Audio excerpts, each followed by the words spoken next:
So why we are organizing this session? Well, actually, there has been quite some time that we were thinking to organize a session on the alternative funding, discussing crowdfunding, crowdsourcing, and so on and so forth. We actually planned a session during the IKF. We pulled our forces, we did our, in a way, our research to see if there were some concrete projects in Interreg, financed by Interreg, so that we could showcase some first-hand experience to the audience, to colleagues in the programs, and to together to discuss these aspects of the alternative fundings approaches and mechanisms. And the idea behind, the rationale behind this initial idea was to provide to Interreg funding schemes also some alternative ways and alternative methods in order to enhance and to boost this link to these ties that Interreg has with the communities and with the citizens. We know how important Interreg is for the cohesion policy, especially in these terms to connect the communities and to make the voice of the citizens heard.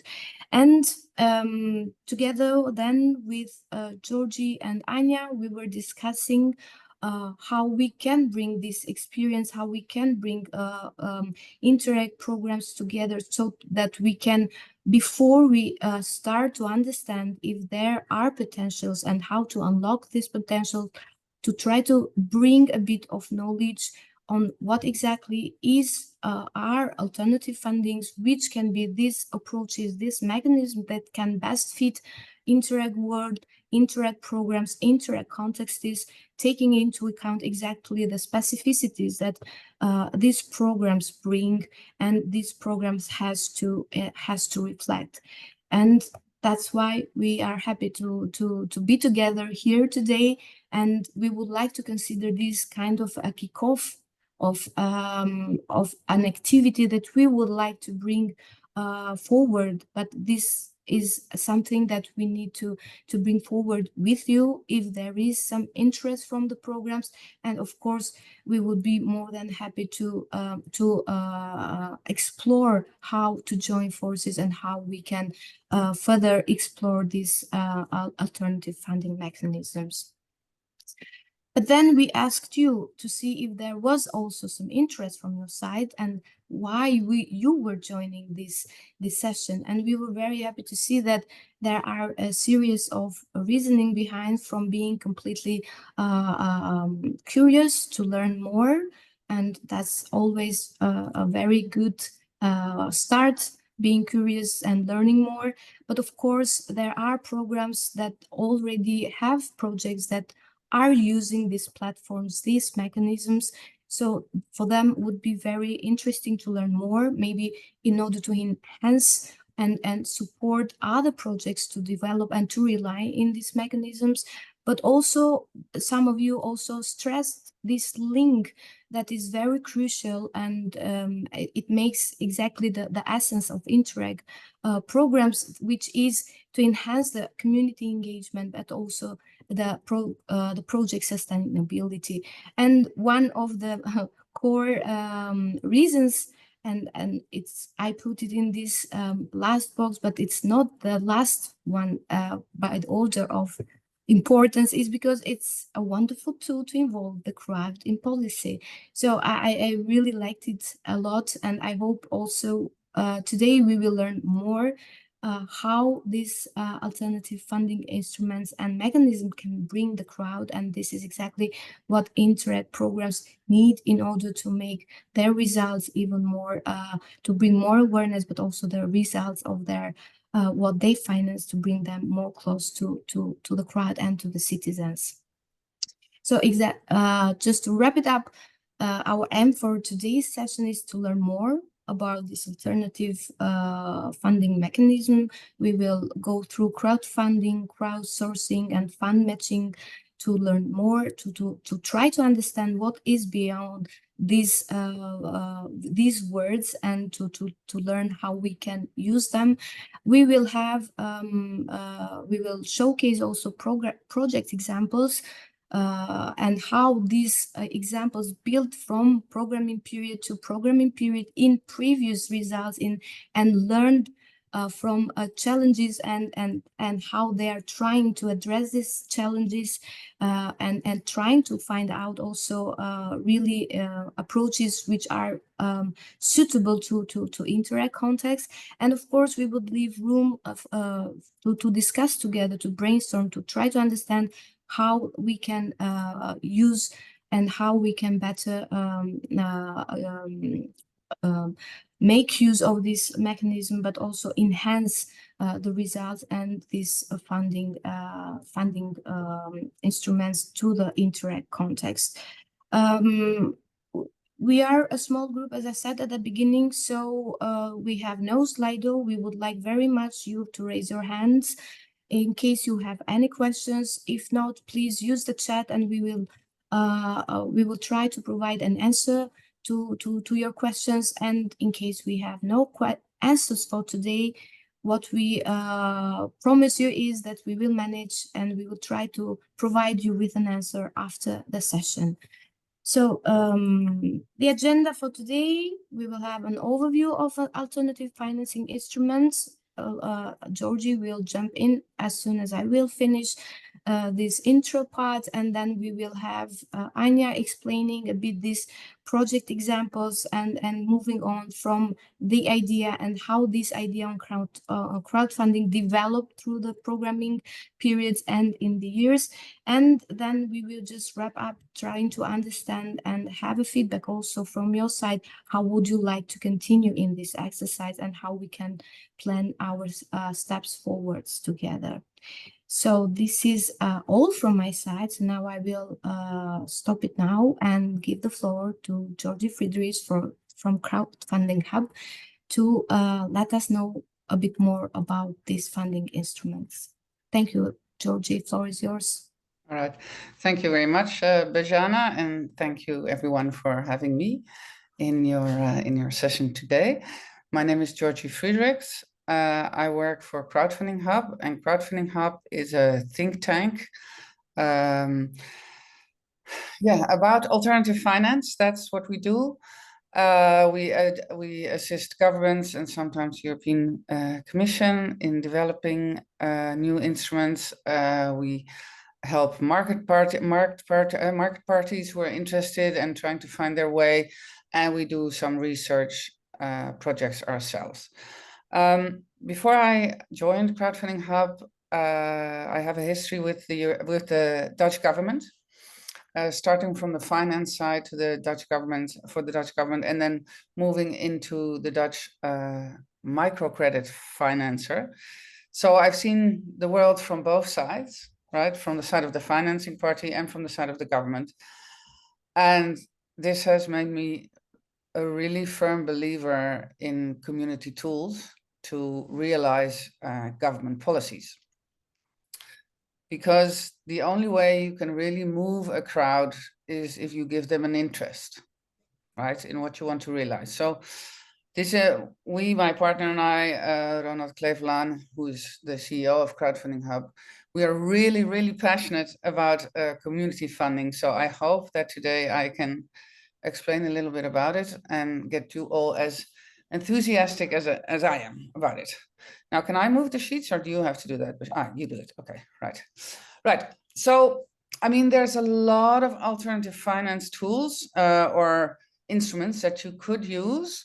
Later on in the presentation, I will share an overall view of it. There was a very good research project done by the EU, which reported in June 2021. It's called Unlocking the Crowdfunding Potential for European Strategical and Investment Funds. And I will be using some of their presentations later on, because it's really clear and it gives you a good overview, and you can always revisit it if you want more detail. So that's why I'm using that. But I'm starting with our passion, which is community instruments, because not all alternative finance instruments are community instruments. And that's where I think the community instruments is where the big added value lies for Interreg projects. And it's a really nice way, an active way to involve your crowd in your projects and regional policies and give them an interest in your results. It can bring huge benefits for that community, but also huge benefits for the projects. And there are different forms that you can involve the crowd. So I'm just going to start here with explaining three main how do you call it, streams of instruments, and later you will see the alternative finance instruments that all fit into these streams. Normally when I'm with a live crowd, I start off with asking if any of you has invested in through a crowdfunding, if any of you has ever done that. But I think that's almost impossible now, unless people put it in the chat if they have done it.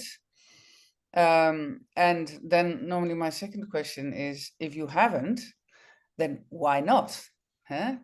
Why? It's very interesting to think about why you yourself have never invested through a crowdfunding initiative or joined a community initiative in any other way. So maybe if you have time later, you can write it down in the chat if you have, and if you have not, why not? Because then I can use these answers to explain a bit if there are things you're not understanding.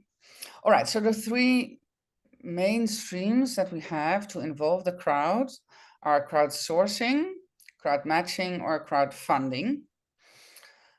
Crowdsourcing is where there's no money involved. You approach the crowd, you join in with the crowd, but it's more for ideas or for testing something out. So that's a non-financial way of involving the crowd. I know what we hear most about is crowdfunding, where there is a financial aspect, but crowdsourcing is also really effective. It's a great way if you want to start a new policy, or as a commercial party want to sell a new product. It's a great way to find out what your crowd thinks about it, and if they have really good ideas that can help you. In a way, a lot of crowdsourcing, no, Alexander, no, it's not. Oh, sorry, well, I'll have to read your. It can be for investigating. Sorry, Alexander asked a question. So crowdsourcing is more like investigating the market. It can be, but it can also be a tool when you're developing your policy, or when you have your policy and you want your crowd more to be involved more. I think the specific aspect about it is that you get crowd ideas, but you don't get any financial participation from them. Crowd matching is where there's finance, right, from a project or from an authority, and it's joined with with financing by the crowd. So the crowd and the regional authority, or whatever authority, fund together. It's great, especially if you want involvement, if you want to push a project, but you also want the crowd to join in. It's a great way to do it. We have a project which is specifically geared towards this running now, which Anja is the project leader of, so she will explain that later. So that's where you can go. And another way you can go is where the crowd actually funds the project. So you, as the authority, you are involved, but you're not involved in the financial side of it. So these are the three main instruments that you can use to involve the crowd in your policy. And choosing which instrument is the best, and then if you've chosen one, which kind of that instrument is the best, is always a precarious process. Because if you if you look at just the results and you don't think for yourself, what am I actually trying to do here? You may choose an instrument that doesn't give you the commitment or the result that you want. There's lots of different instruments you can choose. And because the crowd are involved in the instrument has an effect on the crowd. And that effect may not be the one you want. So what we've done is we've developed a 5-step program, and there's more steps after that, but 5 basic steps that an authority or anybody who wants to crowdfunding or crowd matching or crowdsourcing should ask themselves. So if you can give me the next slide, Bejana. We have the 5 steps. And before that, what I want to say is maybe a little bit of a warning.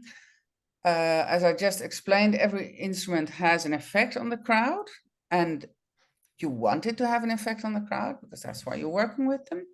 But there's no one size fits all. So if there's someone in another country using a certain tool and it works great, that doesn't say that this tool will work for you, because it depends on a lot of aspects. It depends on the content of the project, but also what kind of crowd you have, what kind of crowd are you dealing with, and what do you want from this crowd. So just very short, I'm going to mention the 5 steps. There's a lot of information about these steps because they were actually developed in another European project called CrowdThermal, where they want to use the crowd to cooperate in the development of geothermal projects, which is a very difficult one. So if anybody's interested, we can share the link and you can look at it in more detail. But for now, today, I think it's just good to look at the 5 simple steps. And the first step, which everybody always forgets, interestingly enough, is, which I've already mentioned just before, is define your involvement goals. So why are you involving the community? And what do you want to achieve? Do you want extra funding? Do you want more visibility for the things that you are doing? Do you want commitment?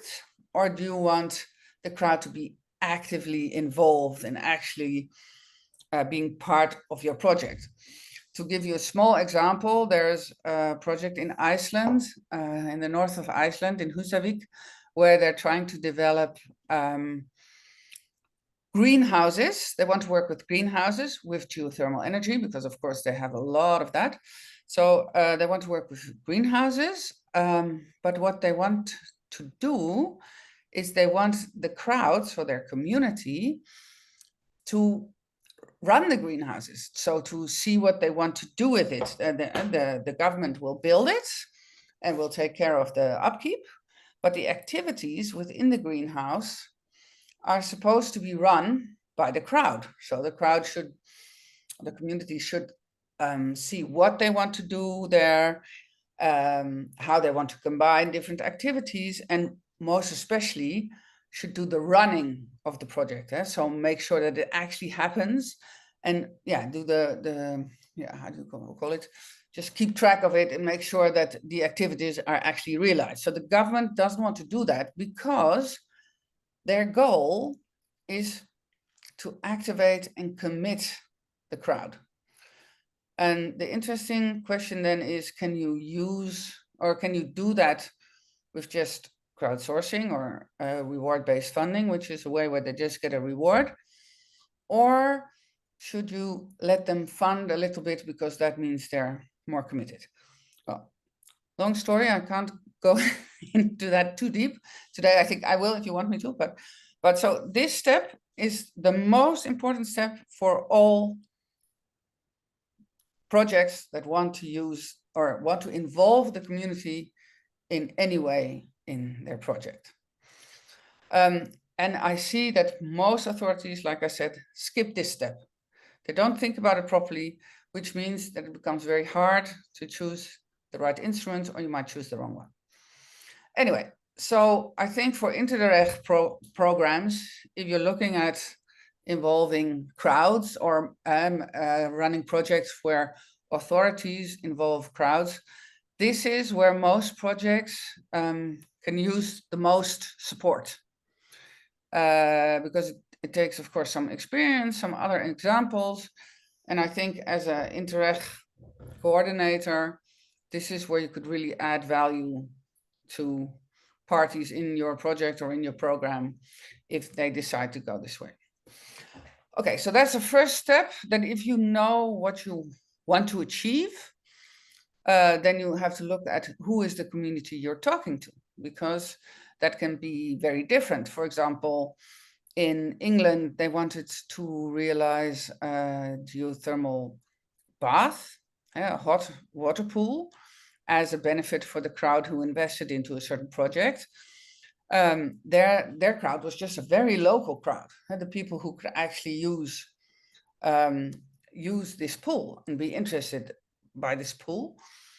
And another project, for example, in France, where they were generating green energy for part of the city, their crowd in essence was also the people who were going to use the electricity, but after that they could use the whole of France because it was generating green energy, and that meant less pollution, and of course there's a lot of people interested in that. They never got there because just the people in Paris, there were so many interested that it was already full at the funding part, but they could have, so their crowd would be much larger. So depending on your involvement goal and depending on the project you want to realize, you have to look at what is the community that fits this. Once you've done that, then you look at the community risk profile, which is very important because not all crowds are interested in the same risks or can handle the same risks. If you have a community that is in a socially sensitive state, so which means they don't have a lot of income to spare, and they are at risk of destabilization because they can lose their jobs, etc., then that has a huge impact on what instruments you can choose. So, I'll explain later. Then if you know what your community risk profile is, then you define the risk level, and then you look at what kind of options you can use. And that can be financial instruments, or it can be crowdsourcing or some other instruments that you may want to use. So please keep this in mind if you ever want to do things like this, or you're running a project where parties in different countries are looking at this. These steps are essential ones. So that's that. Then we go to the next slide, where we're using the material from the report I was mentioning, just to give you an overview of what alternative finance we have involving the crowd. And so ways of crowdfunding. So this means there's always a financial contributions from the community. There are a lot of other alternative finance instruments which don't involve the community, of course, but for today we're focusing on the community ones.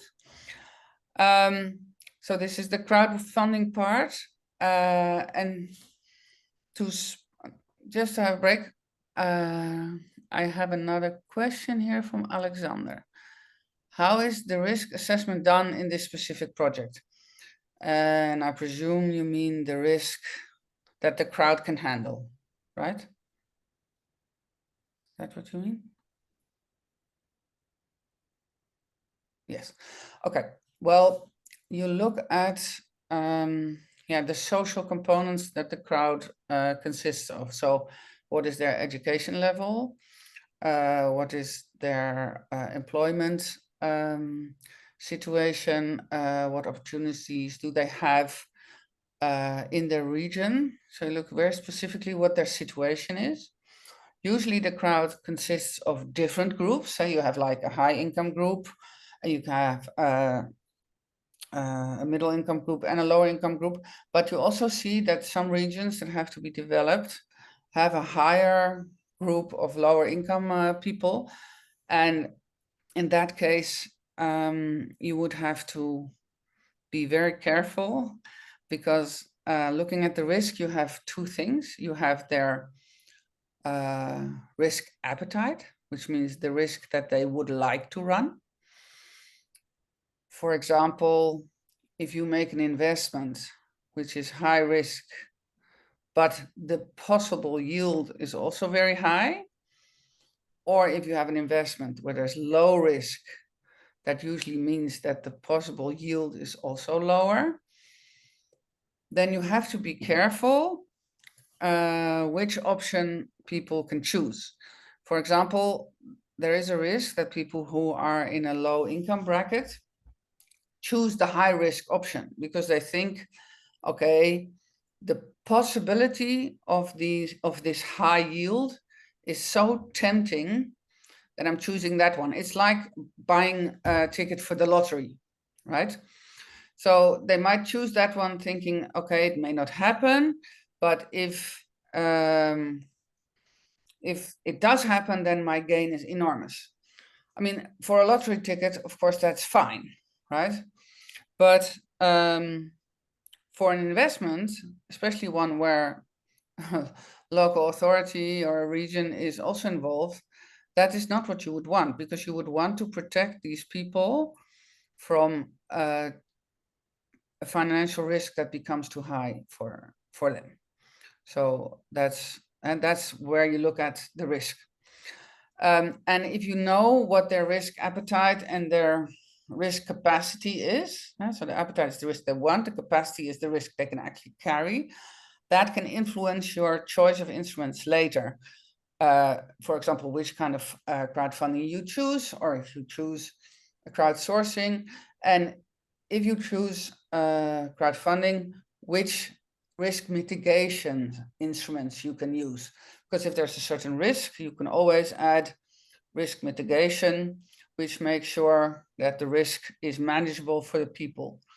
For example, a possible risk mitigation instrument is a guarantee, where as a government, you let people invest, but you guarantee them, if this project goes wrong, I will repay you, for example, 60% of what you have invested. In this way, people can invest, but the risk of them losing everything is a lot less. Yeah, and Alexander mentioned also the digital literacy of the crowd. Definitely, that's also a really important one. Although some crowdfunding campaigns can also be not digital, they can be local, but that's usually very risky. So we, of course, actually prefer people to use an official platform which complies with the new EC or EU regulation for crowdfunding platforms, which makes sure that all the checks and balances that you want are in place. So your money is in a safe place. Anyway, crowdfunding, right? So we had the three streams, right? Crowdsourcing, crowd matching, crowdfunding. I'm just going to show you the crowdfunding, what it consists of. But keep in mind, what we see is actually also applicable to crowd matching. It just means that half of the money, or the part of the money that's funded by the crowd, goes in one of these, and the government part is added to that. But there's also a good slide about that, so I will show you that one later. So crowdfunding, you can have two kinds. You can have financial return crowdfunding, which means the crowd invests money and they get some kind of financial benefit. Or you can have non-financial return crowdfunding, which means the crowd still invests, but the return they get is not money. The return can be, like the example I used in the UK, that they can get to swim in this heated pool for free. Or if you look at, we had a crowdfunding here in the Netherlands for a bookshop. It was a great bookshop and it went broke. but the local community really wanted to keep the bookshop, so they financed the bookshop. But the return they got was they could have a cup of tea with discount or something like that. And once a year there was this gathering where there were all interesting lectures, etc., etc. And that for them was enough to invest in this shop and in the running of the shop. And they're also involved in the running. So they, well, some of them, you know, actually sell the books. Some of them help in other ways. So this is an example of a project where if you would have gone for a financial return instrument, that would not have fitted what the crowd wanted, because the crowd was not interested in a financial return. They were interested in keeping the bookshop alive. So they preferred, if there is a financial return, they want the financial return to go into the bookshop so that the bookshop keeps running. So that's an example where you can see that you have to choose your instrument very carefully. Okay, so if we look at the financial return crowdfunding, there are two main streams, which is where there's one where there's a loan involved. So the crowd actually gives a loan to the company and the company pays it back, usually with a set amount per month. So for example, you invest €1,000 and every month you get 50 euros. This 50 euros is partly repayment of what you paid and partly interest. It's low risk for the investor. It's a bit higher risk for the company because they have to be able to pay it every month. But it's good, it's steady, and you always know what to expect. Another kind of financial return crowdfunding that you have is equity crowdfunding, so where you actually buy shares or a part in a project.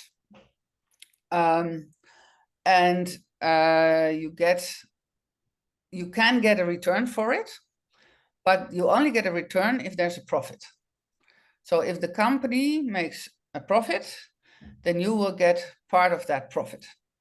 This means that for the investor, the risk is higher, because if the company doesn't make a profit, you don't get anything. And if the company goes broke, you're last in line when for people who get money back. But for the company, it's less risky, because they only have to pay out when they make profit themselves. So for them, it's a more secure way of investing. So the investors who are involved in this way, they become shareholders of the company. Sorry. And they are really part of the company, actually. They own part of it.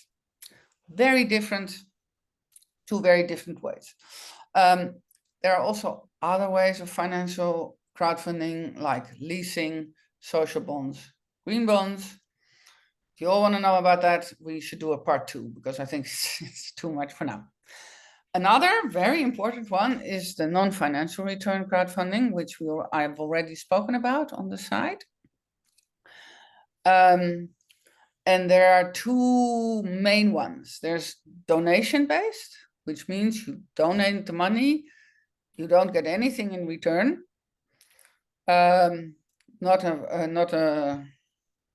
No money or no other things. You want this project to succeed, you donate money. We have an example which was done in Germany, where there was a certain region that wanted to switch to nuclear power. And a lot of people didn't want that. They wanted them to switch to green power. So they did a donation-based round.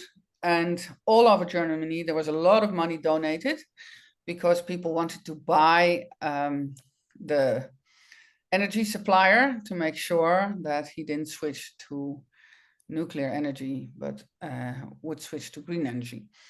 Unfortunately, it didn't work, because it had been started really enthusiastically, but the legal research was not done properly, so it turned out that it was actually not possible to buy the company. There was no legal structure in which this would be allowed. So the money had to be returned. But it does show if people are really enthusiastic about something, they don't want a financial return. They don't even want some other return. They just want to succeed. And if that is what your crowd wants, and if your crowd can carry it, then donation-based is the way to go. Of course, for the project, this is a dream because you never have to pay anything back. So it's wonderful. But it's not always that the crowd likes that. And then last but not least, there's reward-based crowdfunding. The bookshop I just spoke about is an example of that one, where the crowd invests money and does get a return, but it's not a financial return. It can be anything. It can, for example, be if you invest to an energy company, which happens a lot in Spain, and they realize green energy, that you get a discount on your energy. And so your energy price becomes cheaper. In Hungary, there's a project where there's not enough hot water. It's a very government financed market, which actually works, but very differently from what we know. But so the government has installed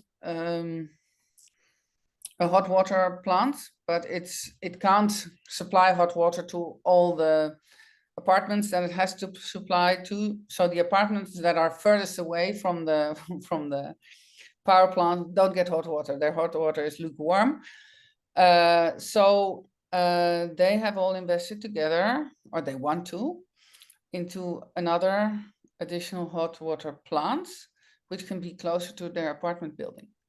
So they would invest, they would own it, and their reward would be hot water. So it can really go a lot of ways. So this is the backbone of the way crowds can be involved. But then, of course, you have the role of the regional authority or the role of the Interreg project, which is even above that. And there are different ways in which you can be involved. And you can see them on the next slide. And I see, here's someone who says, I supported 2 friends with crowdfunding actions, one who was willing to publish a book and one who wants to open a wine shop. Exactly. So that's reward-based. And you didn't do it, I presume, because you wanted a financial return. You did it because you wanted them to be able to publish the book or to open a wine shop. So yeah, that's lovely, and it's great that you support. You can support people in that way, and for example, with crowdsourcing, yeah, it can be like the first person says. It can be in the research phase. I don't know. Most of you have probably heard of Kickstarter. They are an organization like with this book. If you can get 100 people who buy your book before it was published, then someone else will co-fund and you can publish it. So of course that's a lot of stress for the author, I would presume, because then you have to write it.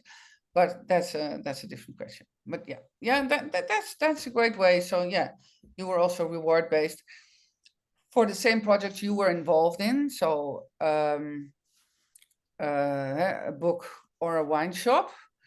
You could also do it financially based. You could have bought shares in the wine shop, become part owner, or you could have given them a loan. So it's also all possible. But what you've chosen, reward-based, is the best way to give the company a chance to succeed, of course. And here's someone else. It's always nice to get these stories. You supported the production of a short movie. The reward will be that you will be the first to see the movie online, and a special event. There you go. So, and if that's a special event with like George Clooney or something, it would be great, right? But I don't know if he's involved in your short film, but no, so those are also great reward-based things. So yeah, it's cool. All right, so back to what you can do, either as managing authority or as Interreg coordinator. there are different ways in which you can be involved in the project, from very involved to being a facilitator. So, of course, the most involved role is where you are a participant, and there's different forms of participation that you can do. But there you can also be involved as a supporter or as a facilitator. So, as a facilitator, you would be providing non-financial support, which means you will support the parties to put together a good proposition, to go through the 5 steps that we looked at. Because also for your own project, that's what you have to do. What crowd are you working with, etc., etc. And what you do as a facilitator also is you connect parties, because there can be someone who wants to do something or is looking for a source of money to be able to realize their project, but they don't know how. On the other side, it can be a specialist who can tell them exactly, but they don't find each other. So as an authority, you can do a lot of work there. Also, you can do this for your own projects, right? So if you've got an own project that you want to realize, you don't always have to be the one who funds it. You can also be the one who facilitates it. So that's also an option. Then you can be a supporter, which is a bit more involved. You can provide a grant to a platform, so that the platform gets started or that the platform becomes economically viable. The platform is where the projects are published on, usually. Or you can give them a financial instrument, like, for example, a guarantee or something.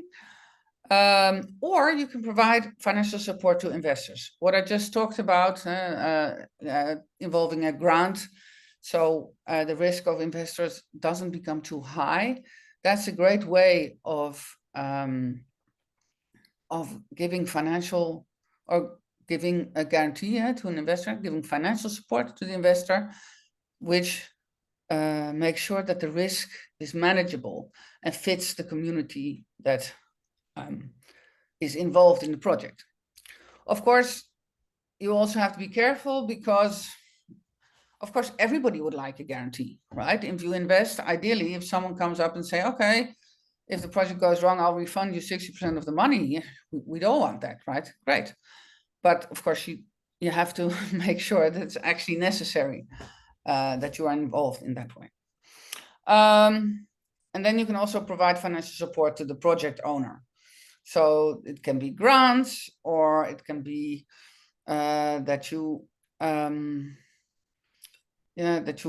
give them money to develop a good plan or something like that. And there's lots of ways you can help. And the third most involved role that you could have is you could be a participant, which means you can be the one who puts out the project. So it's your project and you want people to fund that. Or you can be an investor, so you invest in a project by someone else, or you operate your own platform. Now, operating your own platform, now that we have the new European regulation for crowdfunding platforms, all platforms can operate internationally. So there's not really, in my opinion, a lot of use to do that anymore, because these platforms have amazing digital tools and have a lot of experience how to do these projects. So if you can, I would always use one of these platforms. But if there's not one that wants to come to your region, then of course it cannot be helped. But then I would still go to the platforms and ask them to provide you with a white label option, which means that you use all their digital projects, just doesn't go under their name. Most of them will make that possible.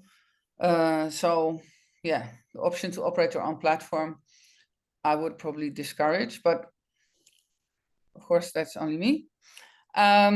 If you invest, that's usually an amazing tool to boost the project, give it a success boost. And as a project owner, yes, can be very interesting. For example, Antwerp at the moment, they have a social fund where investors can invest and the money goes into social projects. They now fund that mainly themselves, but they are looking into involving the crowd. This will be a crowd matching form. So the crowd can also invest in this fund, and the fund will be used to realize social projects. So that's a great way, because the crowd sees that you as an authority believe in this project, and if they want, they can join you. So that's also a very nice way. If you have the possibility to do that, that's really wonderful. All right, so these are I know it's a lot of information, but these are all the options that you have as a regional authority. And as an Interreg project, you would of course be above this, and you would be supporting the local authorities who would do that. So in the next slide, I've tried to put together, oh, sorry, this is, I forgot this one, it was in there. These are some of the blueprints. If you want to choose one of the methods that we've just seen in the other slide, here you can see with which model you would do it. For example, I will give one example, then we move on. So for example, if you want to be a facilitator and you want to provide grants, you would not be in the crowdfunding campaign as such, but you would, of course, give the guarantee to all the parties involved. So you would more in the back office. You would be a supporter of the project. And this happens a lot, for example, in art and culture projects, social development projects, and social enterprises, which gives it an extra possibility to succeed. There's not a high chance of profit for everyone, but the guarantee makes sure that people don't lose too much money. So, but this again is in the report. So there's a lot of detailed information, and I just wanted to give you an overview. So this is one of the examples.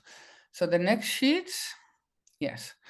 I tried to, of course, I'm not an Interreg project myself. I participate in one now, the crowdfund match one, which Anja will tell you more about.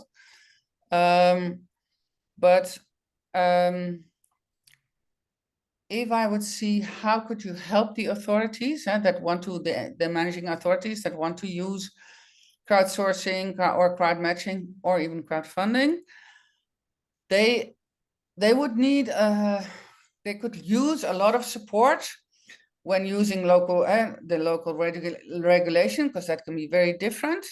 And what does this mean for using crowd instruments in their region?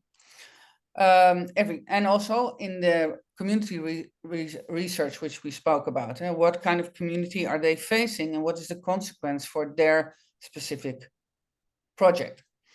So you could have guidelines on how to approach it. You could share best practices.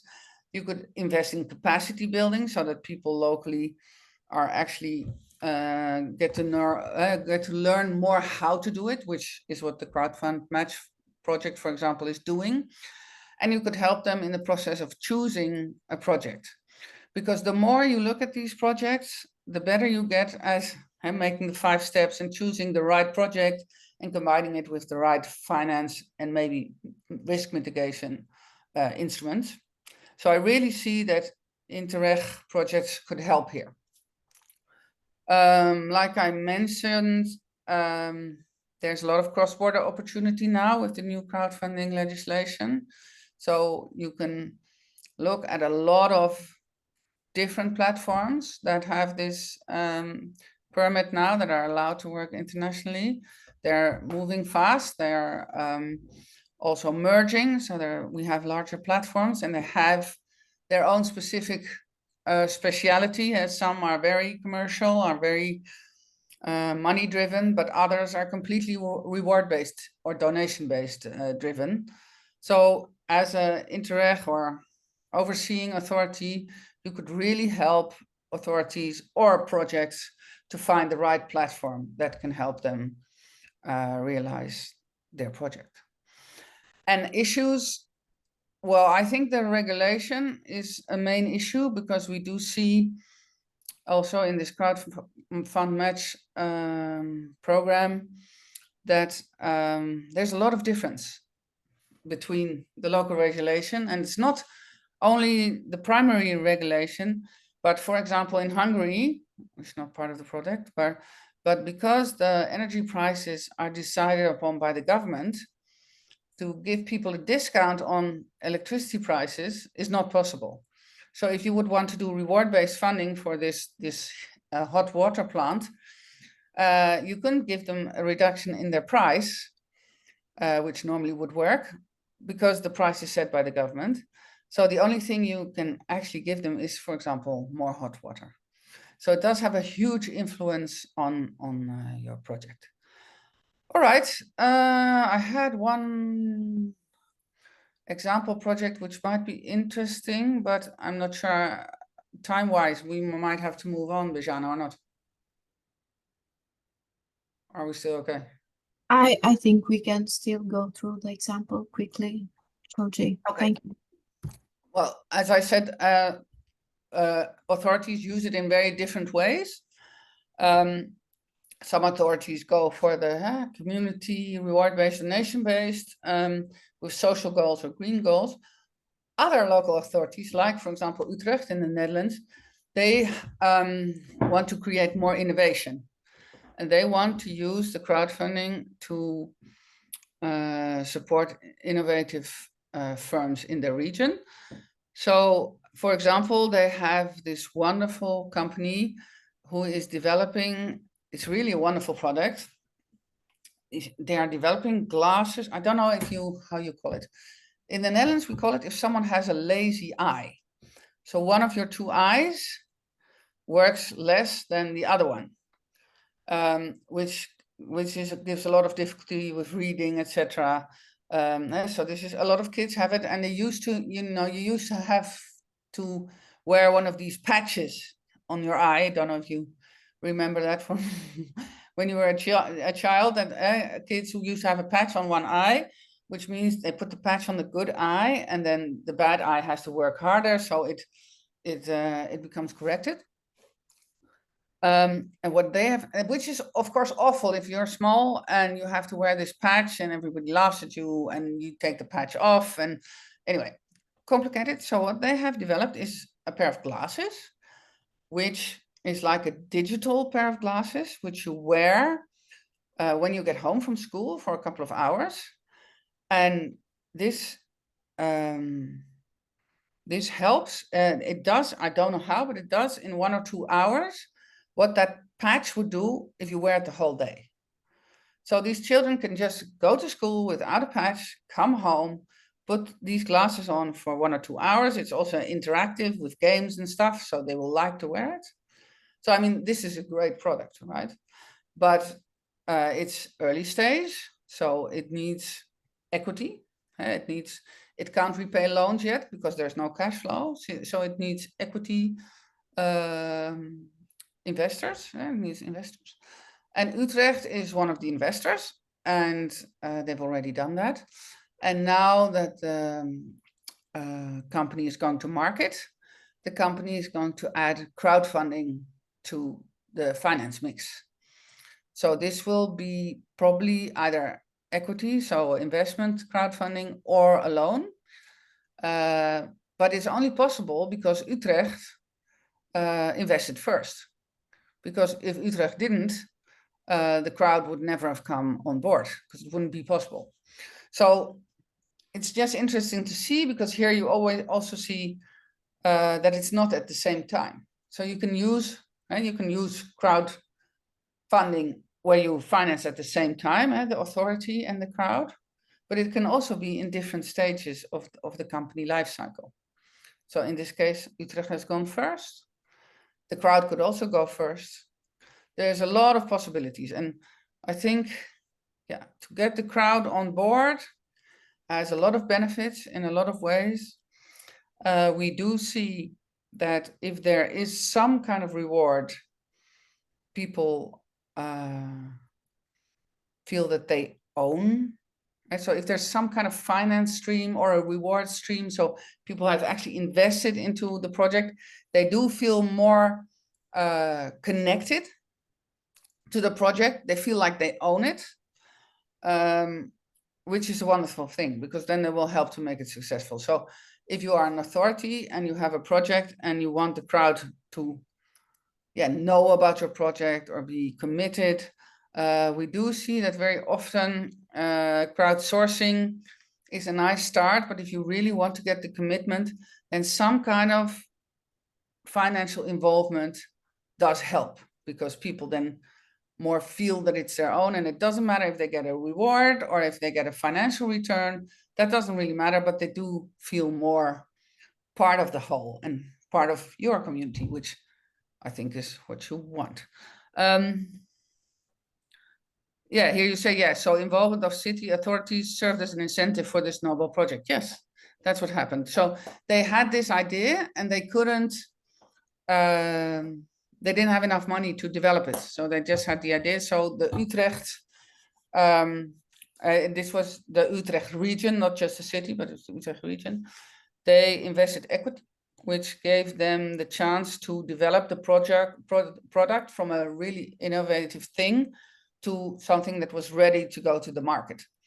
And because now it's ready to go to the market, now you can ask a crowd or a larger crowd to get involved.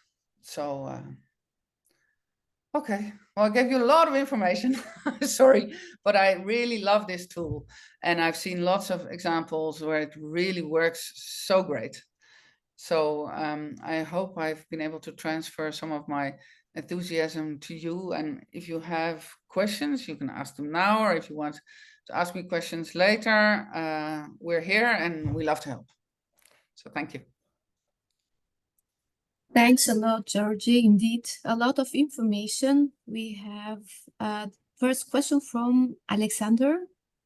I just wanted to thank Georgie. I'm still learning a great number of examples, and I will later go through the presentation. And for me, this is a whole new field. And but thank you very much for great insight. It was outstanding. I'm just still learning. Thank you very much. Thank you. And you will find that if you go through it, Alexander, you will have questions, because I wasn't able to you know, have it all in there, but I can always help you. There's lots of reports. The EU has done a lot of research, and so have we. So there's a lot of information.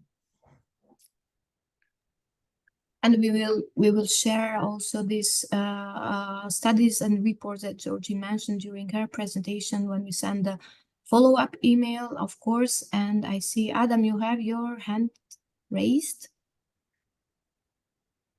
Yes, thank you. I just have a question which is related to actually one of the questions that were asked for the risk assessment, and that is that what would you recommend for public authorities when they try to judge the risk-bearing capacity or risk profile of the community? What sources to use, or how to start it? Because my impression is that many of them just get stuck. Yeah, well, what we usually, you know, when you do marketing when you do a marketing research, do a stakeholders research, right? And actually the elements that you use in these stakeholder researches gives you a pretty good picture of what the crowd is actually like. And if you would go to one of these marketing companies, they could probably very easily give you some of the characteristics of the crowd you're looking at. And for example, we had in Nijmegen, we had a project where they wanted to fund a wind park.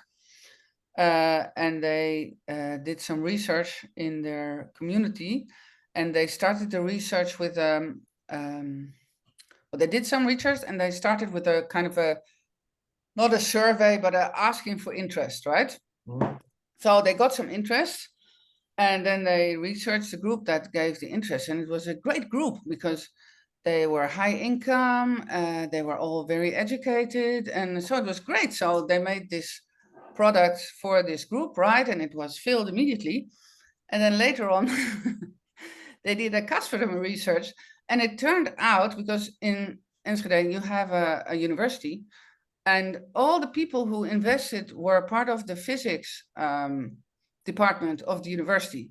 So they were all linked to this department in some way, right? So, and that's why this is a good example, because you see, by not investigating the crowd, but starting with a survey or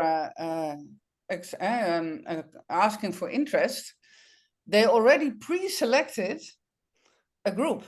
And I mean, for this project, that was fine because they wanted the wind park and it got realized. And this group was also very supportive and also had a lot of knowledge. But if, for example, as an authority, you want to increase commitment in your region for certain things, then you don't want just the physics professors from one university, right?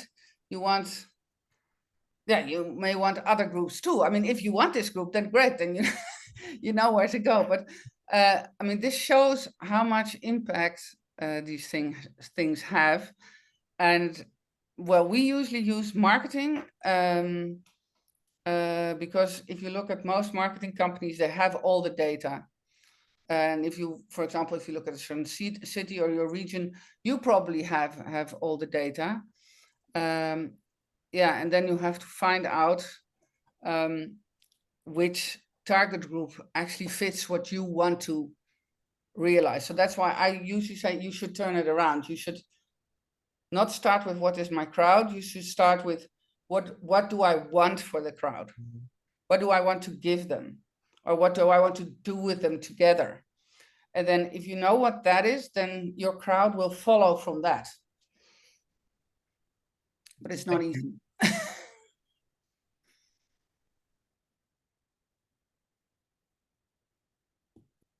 Okay, any other questions for Georgie?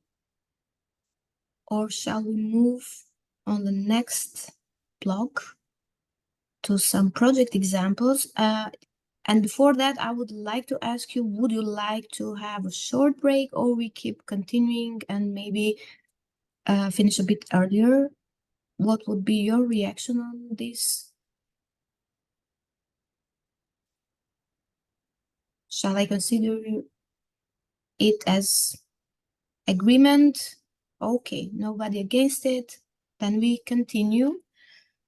If you have any questions for Georgie, of course, we will share her contacts, but we would like to send us your questions because we would like to prepare also a short summary after this meeting so that we can provide all the answers and all the feedbacks to your questions within this report.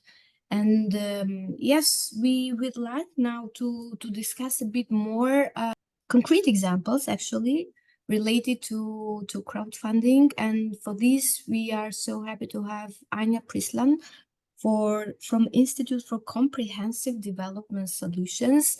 And the reason why we are so happy is not only because we have 3 wonderful project examples, but it's also how these projects build on the results and on the challenges and on the lessons learned from programming period to programming period, and were financed by 3 different Interact programs. But I will stop it here and give the floor to Anja to let us know a bit more and what is her experience dealing with crowdfunding through these projects in Interact contexts.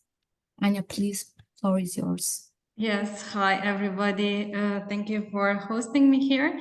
Today I would like to share some experience of our organization. We are currently implementing one very interesting project which is co-financed by Interact Europe, and it's called Crowdfund Match. And in the Crowdfund Match, we would like to match funds from ESIF policy instruments with crowdfunding. But before we reach the stage to prepare this project of crowdfund match and now trying to test how we can connect funding from policy instruments and combining it with crowdfunding, we in the past already implemented projects which deal with crowdfunding, and these 2 projects actually inspired us for this crowdfund match project that we are implementing today. And this is actually our story learning how crowdfunding can be used as a tool for supporting innovation, entrepreneurship, and SMEs in our regions, but also as a tool for community financing, as a tool for supporting regional development. So first, I would like to share you some learnings from our first project that we implemented regarding the crowdfunding. The project is called Crowdfund Port, and we applied it on Interreg Central Europe in 2015. Why? Because in the 2015, there was a first boost of crowdfunding platforms in Central Europe. And we wanted to learn if companies in the Central Europe area would like to use this tool for getting their innovative projects financed. This was one perspective, and the other perspective, which is more related to citizens and potential investors, and is the question that also Georgie asked you today at the beginning of this session. Did you ever invest in the project through crowdfunding? Do you think this relevant? So we wanted to get an answer if in our Central Europe regions, if entrepreneurs are interested in using the tool, and on the other side, if we will get investors who are ready to support these projects, innovative products and services. Besiana, next slide, please. And yes, so besides these two questions that we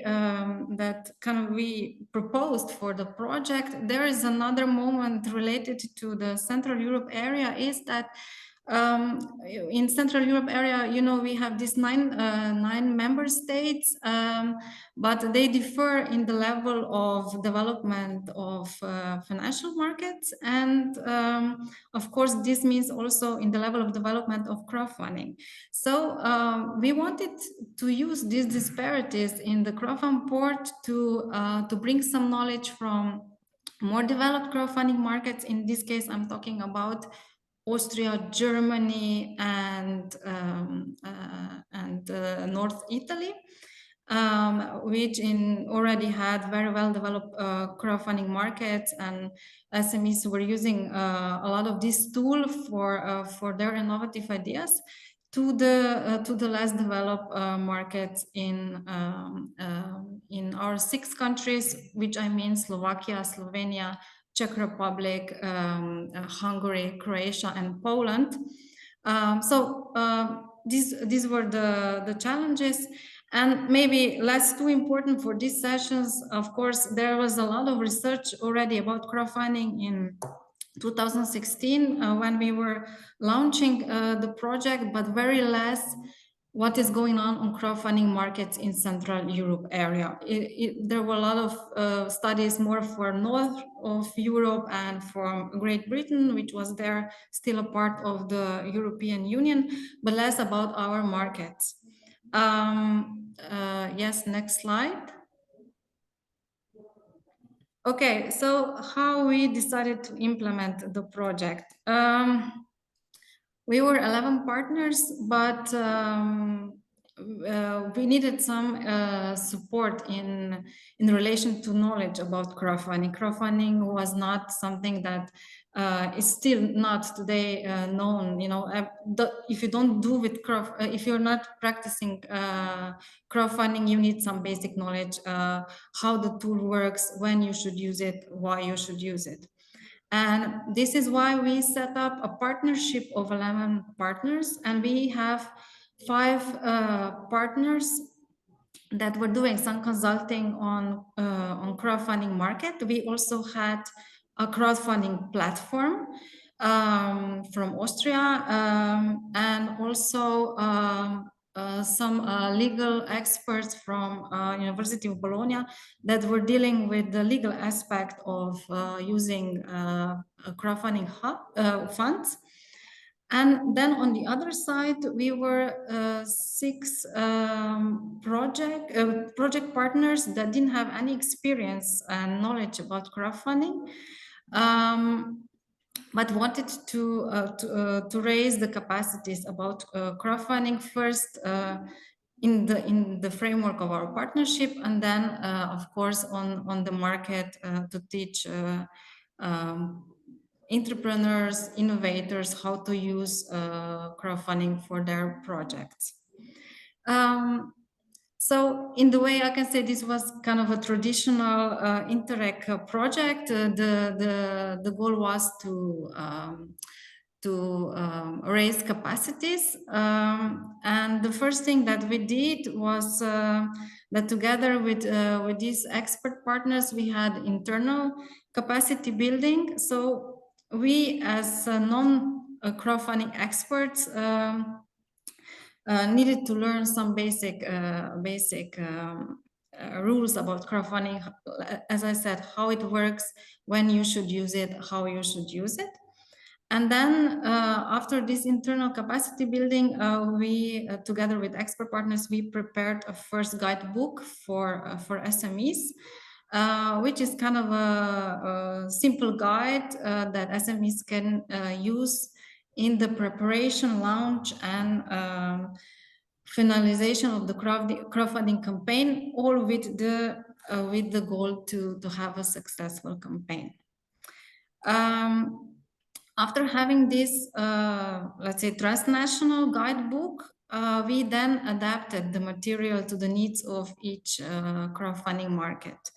Why? This is something that Georgie has mentioned a lot in her presentations. Every local environment has some specifics, is a little bit different.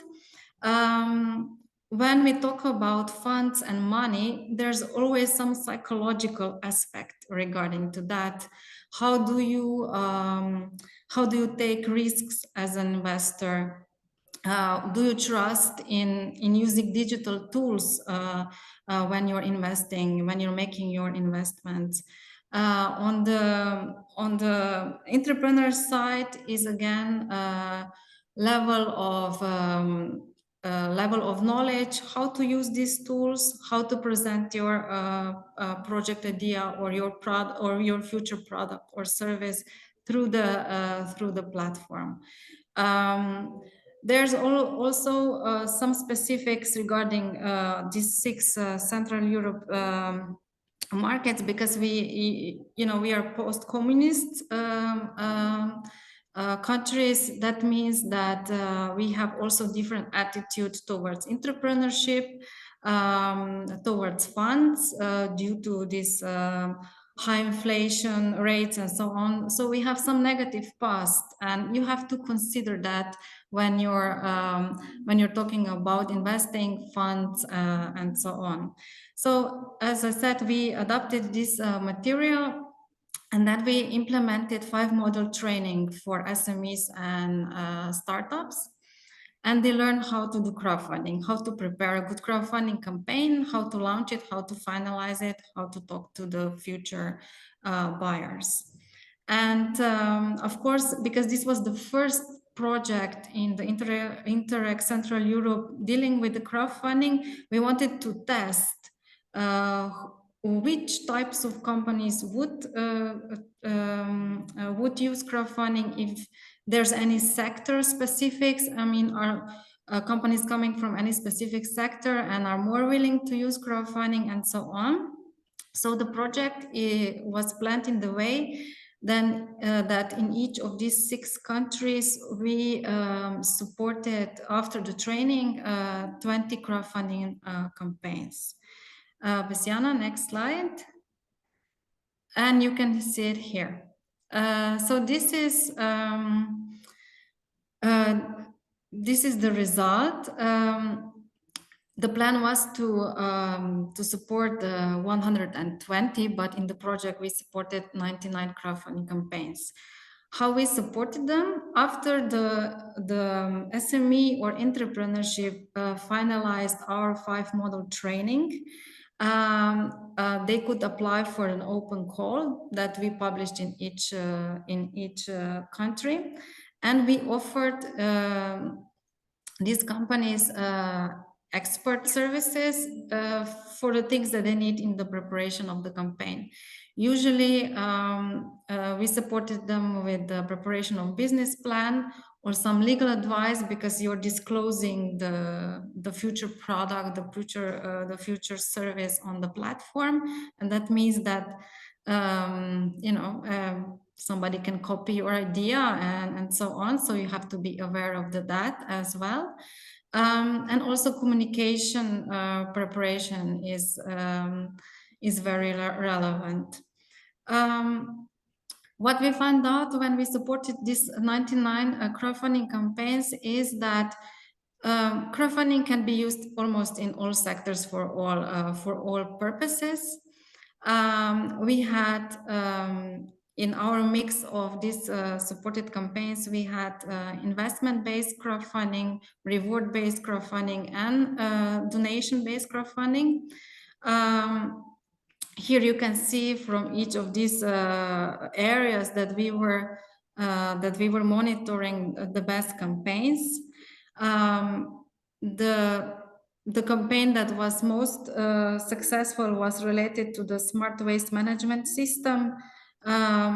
People supported it through the investment crowdfunding campaign. So as Georgie presented earlier, this is part of the financial crowdfunding. But we had also a lot of social impact projects and environmental projects, educational project, food and drink design. So it's really overall tool which can be used for different purposes.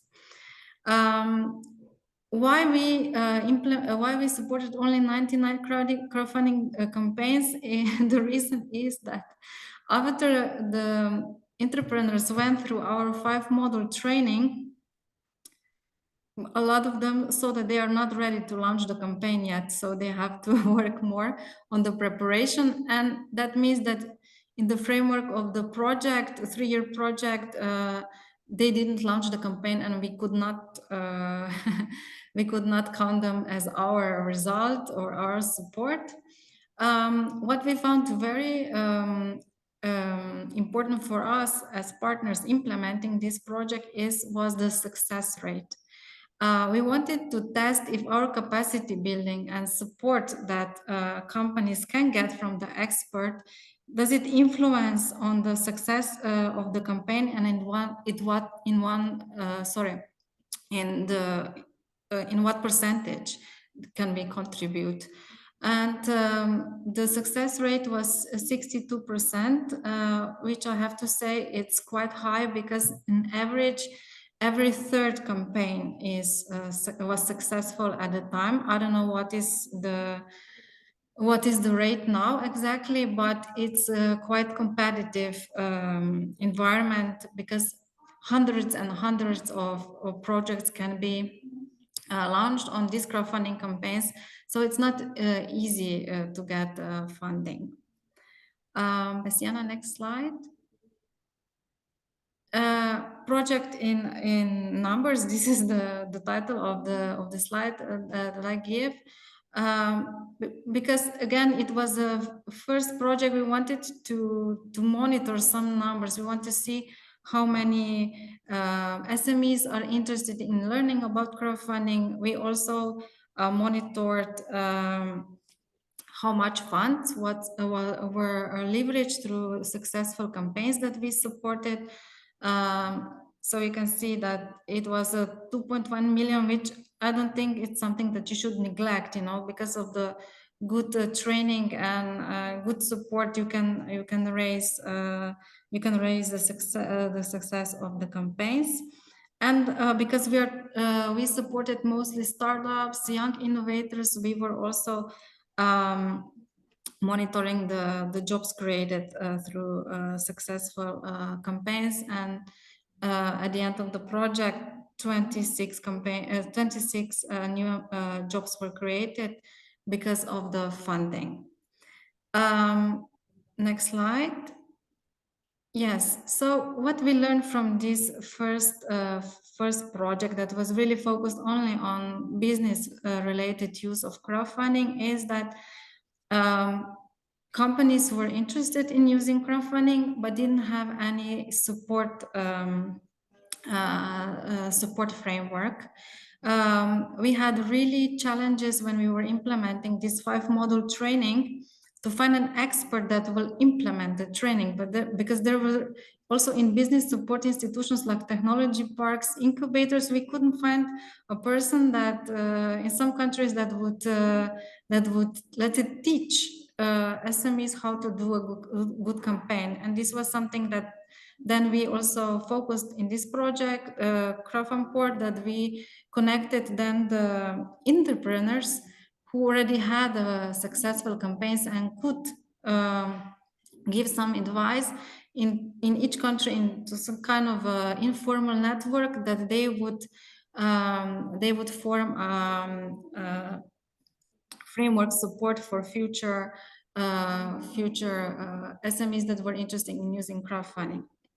The second lessons learned was that investors and citizens, as Georgie explained really well, reacted to the projects that have some positive positive impacts on environment or some social positive impact.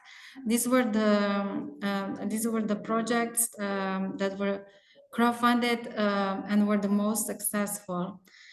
And the third, which I didn't focus today, but we did a lot of surveys if policy stakeholders knew what is crowdfunding, how it can be used, and if they have an idea how to use it as a policy tool. And we realized there's not a lot of knowledge about that. And okay, I will stop here if there are any questions now, maybe.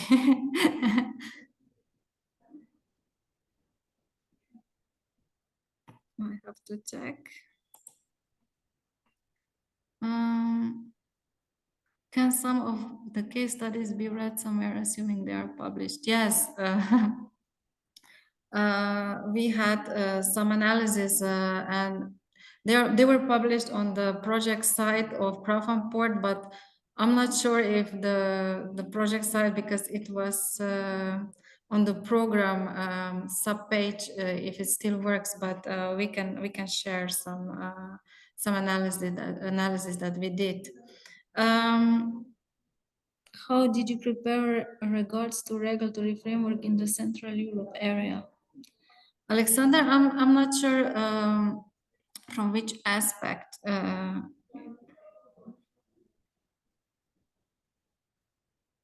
Yes, maybe we can discuss it like that. Yeah, I just wanted to clarify. You know, it's just that I know that the European Union regulations, when it comes to crowdfunding, is regulated by the 2020 the 2020 law, and I know also that it was fragmented before that, and that the bodies that accredited, you know, the financial institutions were very stringent when it comes to the crowdfunding and all that. So my question is, did you have some common grounds in regards to this EU law? And regarding to the legal perspective, a regulatory framework, that in that time, I think that only Germany, Italy, and Austria had like a specific law that was taking care of crowdfunding as an investment opportunity, or any exceptions, you know, because you're investing in supporting innovation startups and so on.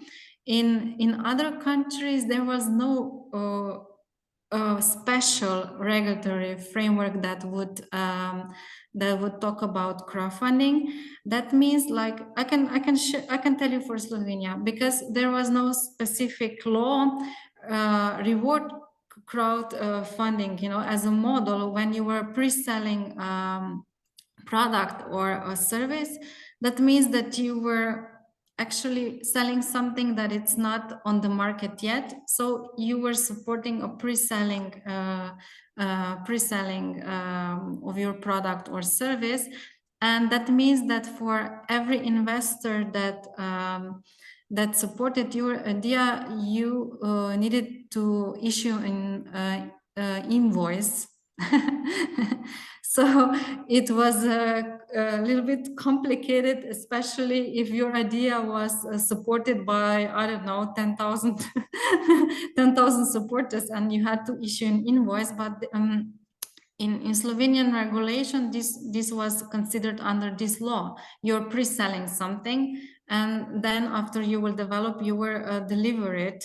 And yeah, there were a lot of challenges regarding to that, and we were, of course, also monitoring how this influences on the use, on the use from the SME's point of view, but also from the investor's point of view. Because I remember back then in Germany, there was already law that, if you as a citizen did invest in crowdfunding, you were excused to some threshold, you didn't have to pay the taxes and so on. So it's a complicated picture, and today it's, let's say, a little bit easier in the way when we talk about transnational platforms, but yeah, a lot of complications. Anja, thank you very much for this detailed response. It shed a lot of light. That's exactly what I was asking, because of the difference in stringency and all that. And thank you very much. And I'm sorry if I chipped too much time. Thank you very much again. Yeah, maybe just to continue. So these lessons learned and takeaways that we summarized from the first project, we took into the second project, which is called Brew Crowdfunding, and it was co-financed by the Interreg Med project. So the insight from the crowdfund port gave us understanding that, the sector, it's not any specific, we can choose any sector. So for the Med area, we decided that we will focus on supporting innovation and SMEs in blue economy sector. So this was the first difference. The second was that we learned that we need to, through the project, we need to raise the capacities of business support institutions and other stakeholders, and help SMEs and innovators through this more institutional support. So this was the second learning that we used. Besiana, next slide. So in the blue crowdfunding, we really focused on improving knowledge about crowdfunding to the business support institutions. So the incubators, regional development agencies, and technology parks, and that the service of how to do a good campaign would be something that that is available in this kind of institutions. This was the first challenge that we focused on. The second was is that we learned from crowdfund port that there's not a lot of knowledge among public authorities about crowdfunding and how it can be used for the community projects. And in the crowdfund port, we were really organizing a lot of conferences, inviting speakers from all over Europe. And we saw that, especially in North countries and also UK, civic crowdfunding was one of the ways that public authorities were supporting regional development. And this is why we decided that in the project we will invite 4 regions, and that they should try to set up a ground for testing civic blue economy projects. Next slide. Yes, so we were 13 project partners, and again, we invited 3 crowdfunding experts, but from the Med area, because again, coming back to the real life, attitudes toward investments and also cultural background differs from area to area. So we used them, and then we were 6 project partners dealing with how to enhance capacities of business support institutions, so that they know how to help their SMEs and startups with the crowdfunding if they want to focus on that. And what we also did, we adapted the material to the blue economy sector, because each sector again has some specifics. And we also prepared the material for the usage of civic crowdfunding, which was meant for the regions as a guide how to approach into this process.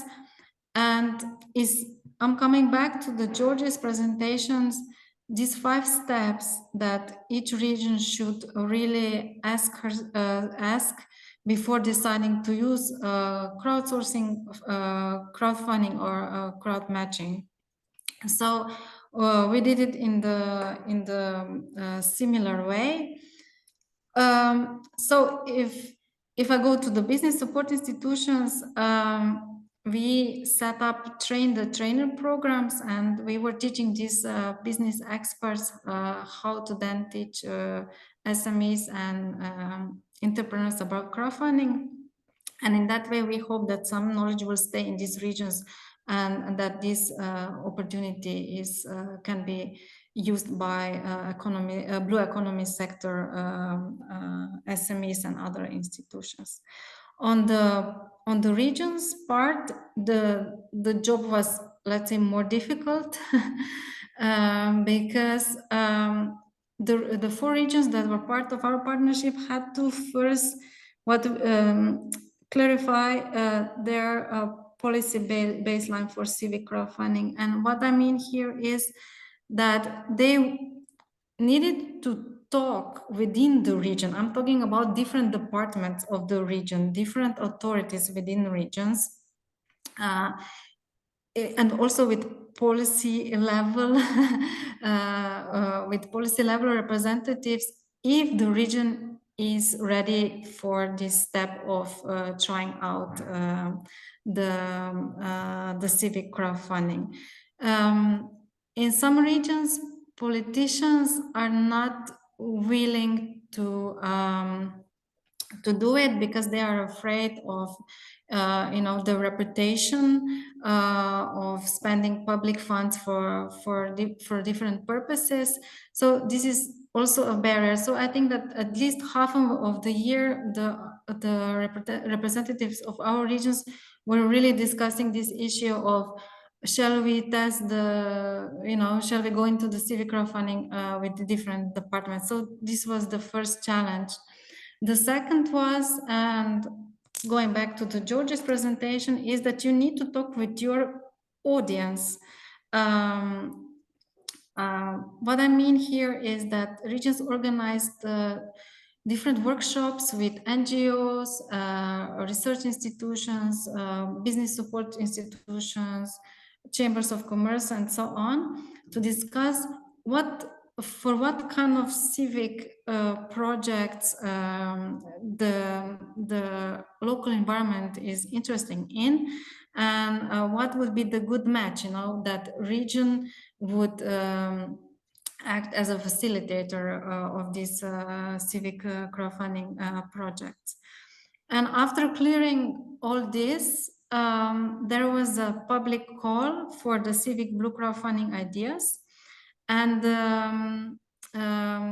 there was a condition that all the ideas should have a social or environmental impact, should solve environmental or social issue in the local environment.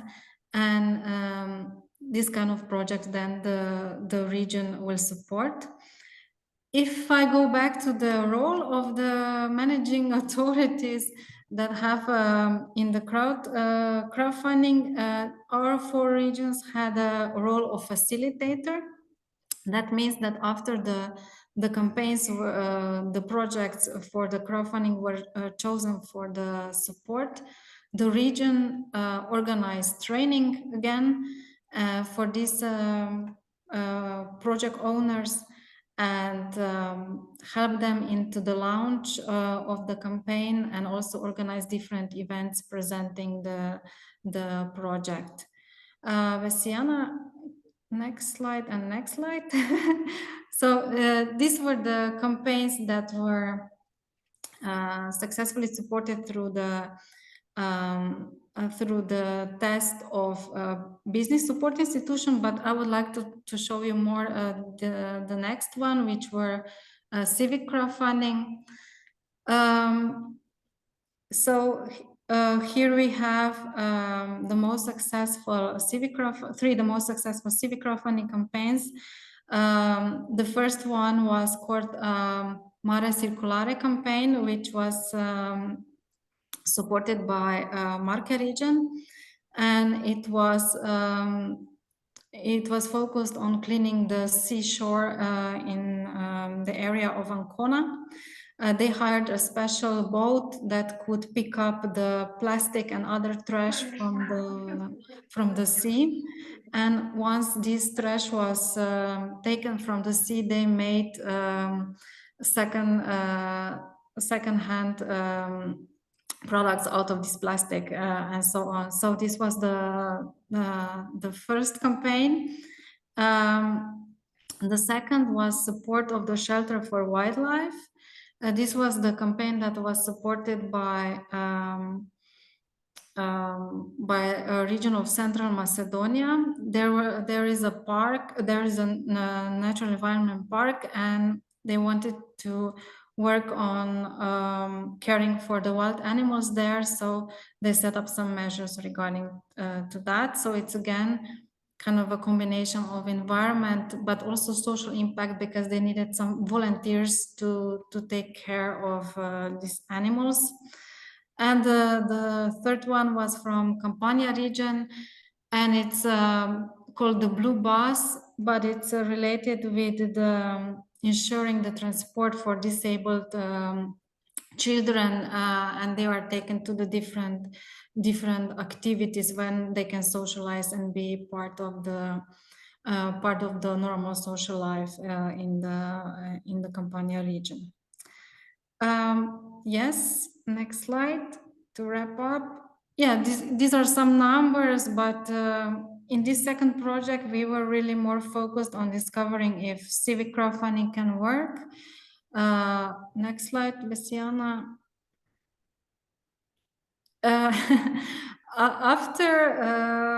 After a really 1 year struggle to convince the regions that they should test the civic crowdfunding, they were really happy to do so, and were really inspired by how people reacted and were included in these campaigns. And this is where at the end of the Blue crowdfunding came the idea for the third project, which is CrowdfundMatch. The next slide. So since last year, we are implementing CrowdfundMatch. Next slide, Bessiana. And these were the challenges that we are addressing in the project. So after the Blue crowdfunding, we were wondering how to do the next step. If we can combine ESI funds and policy instruments that already support different developments in the region with crowdfunding, in the sense, if we can do more, because there's always option, there's always too little public funds for all the ideas and all the needs in the region. We also think it makes sense. It makes sense to do the match funding, to combine private and public funds, because I think that levels the commitment of the community, you know, and this is something that Georgie was telling you about. And the third one was the citizen engagement. Through all these projects that we implemented, we really realized that yes, it's nice to raise funds, and we were monitoring all these indicators and blah, blah, blah. But we were really positively blown away by the reaction of people involved in crowdfunding, and how they took the project ideas that they supported as their own. And this is where we could just say that we realize it's a kind of a different mindset. You know, you're implementing the policy for the region, but actually if you include any of these tools that Georgie presented for the community financing, you're really implementing it with the region. So it's kind of a different mindset that happens, and you don't know when, but you kind of realize that really helps people to understand that they can influence and contribute to the better environment conditions or social conditions in the region, or just support one little company that will do something good in their region. Like Georgie also explained, this company that didn't have funds for this solution regarding the eye trouble, but we can actually help a lot, but we have to be active and you have to involve people. So so this is the message. Maybe just the next slide, that to conclude where we are now. So in the crowdfund match, we have 8 partner regions. You can see them here. We have Marco from Italy again, because they wanted to participate because of their experience from the Blue crowdfunding.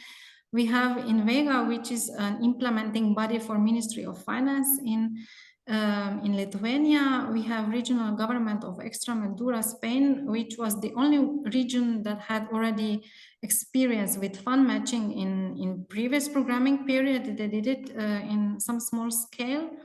We have Northwest Regional Development Agencies from Romania, then region of Central Macedonia, Greece, which was again partner in the Blue crowdfund project. Then we have from Poland, West Pomeranian region, province of Antwerp, from Belgium, and Regional Development Agency Utrecht. And in all these regions, these are actually managing authorities that are in the middle of implementing policy instruments, and we will try to test how to combine one of their policy instrument, one call, with the crowdfunding. We are now in the middle of the finalizing this preparatory work for this pilot testing, and we are now setting up what we call a common methodology for how to implement fund matching in the regions. What we would like to do is, what we will learn from this pilot project and from our experience, we would like to give some kind of a guide to other regions how to use crowdfunding, crowdsourcing, and so on in their regions, and how they can leverage, you know, the impact on the regional development. I'm sorry for being so long. I see I over. It's just hard to, yeah, this is typical activities that we have because we are in the Interreg Europe program. So it's policy learning, it's exchanging of experience. The 3 regions that will not do the pilot testing themselves, we set up peer-to-peer mentoring, and they will visit the pilot regions, and that way we will transfer the knowledge. And I hope that we will learn a lot and see what is possible in combining of policy instruments and crowdfunding or any other crowd governance tools, I'm calling them. No. Thank you.